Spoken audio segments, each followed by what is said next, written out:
اب آپ کو بتائیں کہ لاہور کے بادشاہی مسجد کے قریب ایک قدیمی پکوان سینٹر پر یوم عاشور پر سینکڑوں نیاز کی دیگیں فری پکائی جاتی ہیں۔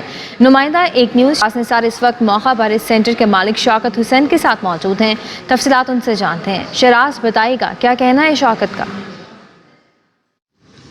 آج ملک بھر میں حضرت امام حسین علیہ السلام اور ان کے رفقا کی شہادت لازوال قربانی کو خراج عقیدت پیش کرنے کے لیے عزاداری کا سلسلہ جاری ہے، جہاں پر کروڑوں افراد جو ہے وہ نیاز تقسیم کرتے ہیں۔ اس وقت ہم ایسے ایک پکوان کے ساتھ موجود ہیں جو 10 محرم کو سینکڑوں کی تعداد میں دیگیں پکاتے ہیں، لیکن کوئی بھی مزدوری نہیں لیتے۔ ہم ان سے جانتے ہیں کہ کب سے یہ سلسلہ چل رہا ہے۔ تقریباً جی یہ 26-27 سال سے شروع ہوا ہے۔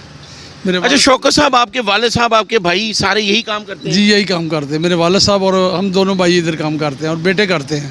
تو 10 محرم کو چاہے کوئی 500 دیگیں آ جائیں آپ کے پاس آرڈر، آپ پیسے نہیں لیتے؟ جی ہم 10ویں کو مزدوری نہیں لیتے۔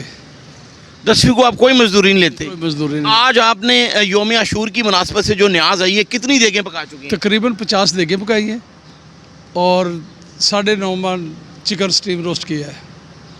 صدقہ محمد و آل محمد کا ہے، ہماری تو کوئی اوقات ہی نہیں ہے۔ یہ بڑی اہم بات ہے، جس طرح ہم یہ کہتے ہیں کہ دنیا کا ہر مکتبہ فکر جو ہے حضرت امام حسین علیہ السلام اور ان کے رفقا کی جو قربانی ہے اس کے بارے میں وہ اپنے اپنے انداز سے جو ہے وہ عقیدت کا اظہار کرتے ہیں۔ تو جہاں سینکڑوں لوگ جو ہیں وہ نظر نیاز حسین تقسیم کرتے ہیں، تو یہ شوکت، اس کے والد صاحب، اس کے بھائی جو 10 محرم کو جتنی بھی دیگیں پکاتے ہیں، ان کا یہ کہنا ہے کہ وہ 1 روپیہ بھی مزدوری اس کی نہیں لیتے، جو کہ بڑی اہم بات ہے۔ اور ان کا یہ کہنا ہے کہ ہماری طرح یہ حضرت امام حسین علیہ السلام کے لیے نذرانہ عقیدت ہوتا ہے۔ جی